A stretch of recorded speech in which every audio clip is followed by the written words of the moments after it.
नमस्कार मित्रांनो, war 2चा trailer release झालेला आहे. ट्रेलर रिलीज होऊन 2-3 दिवस झालेत, पण रिव्ह्यू आपला थोडासा उशिरा आला आहे.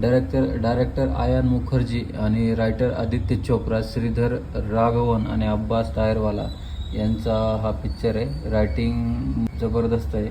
आदित्य चोप्रा, अब्बास टायर यांचे आपण आधी पण पिक्चर बघितलेत.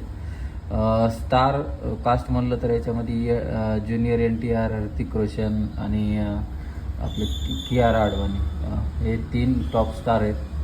त्यानंतर बरेचसे अजून पण आहेत. लाईक म्हणजे असं न्यूजमध्ये असं कळालं की अनिल कपूर सुद्धा या फिल्मचा हिस्सा असतील. माहीत नाही, ट्रेलरमध्ये तर त्यांचं काही शॉट दाखवलं नाही अजून, पण नक्कीच पिक्चरमध्ये एक आश्चर्यचकित एंट्री आपल्याला बघायला भेटणार आहे. आणि वॉर 2 हा एक ॲक्शन पिक्चर असल्यामुळे जबरदस्त सीन तुम्हाला बघायला भेटतील. नक्की बघा ट्रेलर.